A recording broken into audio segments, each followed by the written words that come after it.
So the owner can withdraw goods. So as you see here, goods taken for owner's private use.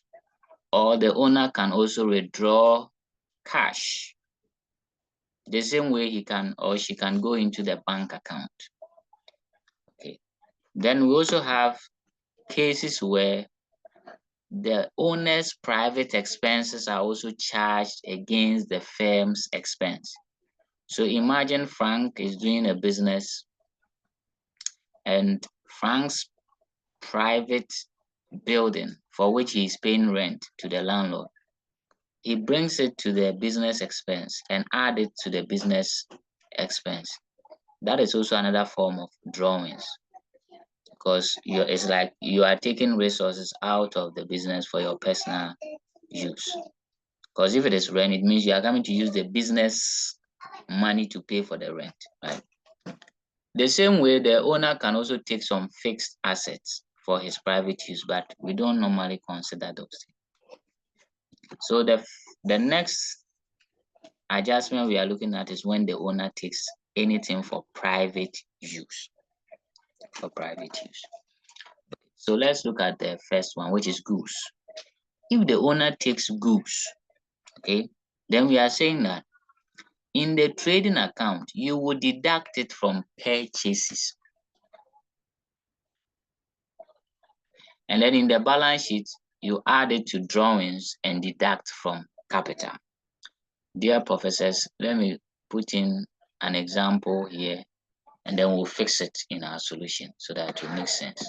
So imagine the question we just solved. If we have, for instance, the owner took goods worth 1,000 for personal use or for his birthday celebration or for a daughter or whatever. So these drawings, what did the owner take? Goods. The principle says that when you are preparing your trading account, you will less it from purchases. So at a point where you are adding purchases to your opening stock, you also less the goods taken by the owner. Or you can simply put maybe goods drawings, right? And you put the figure there, 1,000. So you will less it from your purchases to be able to get the net purchases. Okay. If there's return outwards, you less, carriage inwards, you add. So that's the first thing the principle is telling us to do. You will deduct it from purchases. Now, in the balance sheet, we are saying you add it to drawings and deduct from capital. So you remember in the balance sheet, under the finance by, when we bring the capital, we less drawing. So we are saying that you are going to add, because already you had 9,000 in the trial balance, okay, as drawings. You already had 9,000 in the trial balance as drawings. And you are giving additional information that the owner has taken something for personal use again. So you have to add it. So you have 9,000 plus the 1,000. And that will be 10,000. So that's what we mean when we say if the owner takes goods, and please, the question will always be specific. The owner took goods for this. So satisfy yourself. Any question on this? I don't think so. If it is cash, if the owner took cash for personal use, here the treatment will both happen in the balance sheet. So you see balance sheet 1. It is deducted from the cash balance. It makes sense. If the owner took cash, less it from cash. And the second will be you add it to drawings again and then you deduct from capital. Right? Do I have to go through an example for us to understand? So let's change the goods to cash. So let's say the owner took cash, or we drew cash worth 1,000 for personal use. Then under this scenario, we are saying that in the balance sheet, okay, in the balance sheet where you have your cash, which is under your current asset, you will less the drawings from it. So minus 1,000. and that'll give you 4,000. And then when you come down to the finance by under the drawings, okay, you still add that amount as drawings. Okay, so that's the second one when it is cash. If it is an expense, the same idea. Expenses are in the profit and loss account. So for this one, you will less it from the expense. And then in the balance sheet, you add it to drawings and deduct from capital. So the summary you can draw is that anytime the owner makes drawings in the additional information under the finance by, where you less the drawings, make sure you add. The other things you do depends on whether it is goods, it is cash, it is bank, or maybe another fixed asset. So if it is goods, then you will less it from the purchases. If it is cash, you will less it from cash under your current asset. If you took the money from bank, you will less it from your bank. If he took a fixed asset, let's say he took an office equipment, you will less it from the office equipment figure. Even though I'm saying that for the fixed asset is very rare, but if it so happens, that's how you treat it.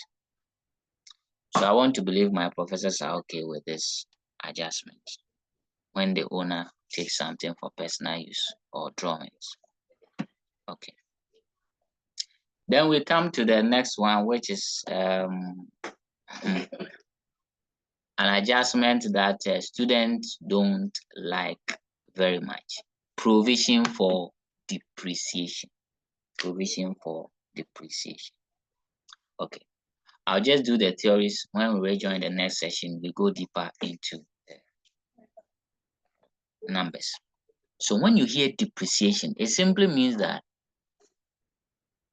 a fixed tangible, and please take note of it, a fixed tangible asset is losing value.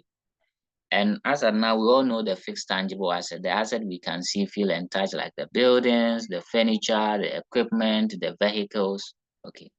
When these assets lose their value, then we call it depreciation. Okay. So in the normal course of life, if you buy a car today, 5 years time, it will not be the same. The value would have fallen due to several reasons like wear and tear, rusting, overusage, etc. Okay. So that's depreciation. That's what it is. Now,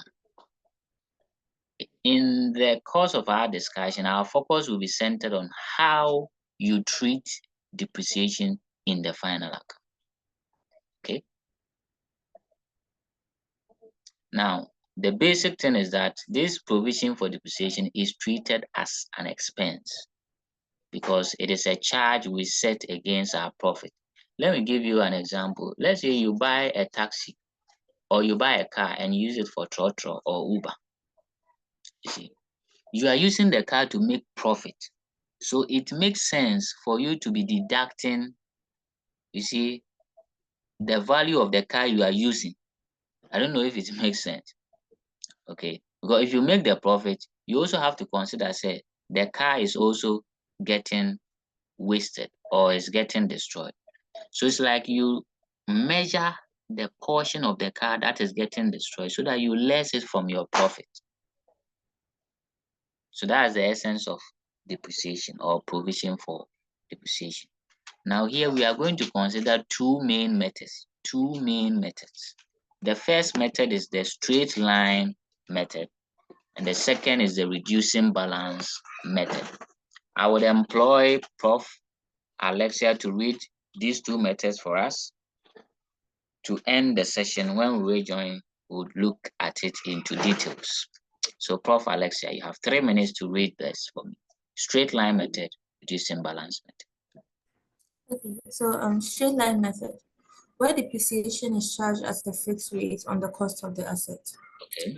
And 2, reducing balance method, where depreciation is charged on the net book value of the asset, into bracket, cost of the asset minus accumulated depreciation. Thank you very much. As you read this, it sounds very, what is this?